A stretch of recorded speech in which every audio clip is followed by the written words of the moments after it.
সত্যক জানিবলৈ চেষ্টা কৰা, ই তোমাক মুক্তি দিব। ভিক্ষা কৰাৰ কথা কেতিয়াও মনলৈ নানিবা।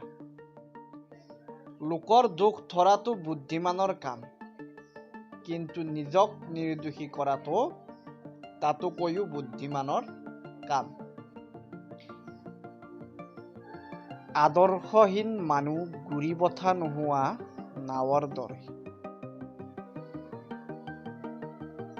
প্ৰেমবিহীন জীৱন শলিতা নোহোৱা চাকিৰ দৰে। অহিংসা কেৱল ঋষিমুনিৰ বাবে নহয়, ই সৰ্বসাধাৰণৰ বাবেও। অহিংসা মানৱীয় ধৰ্ম আৰু হিংসা হৈছে প্ৰভুৰ ধৰ্ম। মানুহৰ সেৱাৰ মাজেদি মই ঈশ্বৰক লগ পাবলৈ বিচাৰোঁ, কাৰণ ঈশ্বৰ স্বৰ্গ বা পাতালত নাই, আছে মানুহৰ অন্তৰত। অহিংসাৰ পূজাৰীসকল ভয়টোৰ লোক নহয়, তেওঁলোক হ'ল মানৱ জাতিৰ ত্ৰাণকৰ্তা। চকুৰে নেদেখাজনক অন্ধ বুলিব নোৱাৰি। নিজৰ দুখ ক্ৰোটিবোৰ লুকাই ৰখা জনহে প্ৰকৃত অন্ধ। আমি যদি প্ৰবল ধুমুহা কঢ়িয়াই অনা আগন্তুক বিপদৰ পৰা ৰক্ষা পাব বিচাৰোঁ, তেতিয়া ধুমুহাৰ আগে আগে আমাৰ নাওখন এৰি দিব লাগিব। মই একেৰাহে কেইবাদিনো উপবাসে থাকিব পাৰোঁ, কিন্তু ভগৱানক প্ৰাৰ্থনা নকৰাকৈ এদিনো থাকিব নোৱাৰোঁ।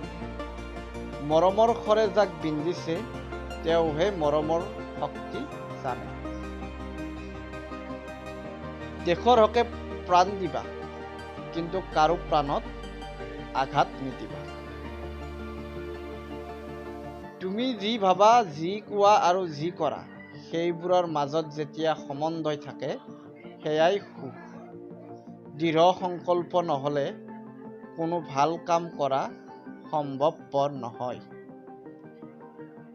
নিজে অভদ্ৰ বুলি পৰিচয় নিদিয়ালৈকে তুমি সকলোকে ভদ্ৰ বুলি ভাবিবা। মোৰ ধৰ্মৰ ভিত্তি হ'ল সত্য, আৰু ভগৱানক লাভ কৰা প্ৰধান উপায় হ'ল অহিংসা। ধন্যবাদ।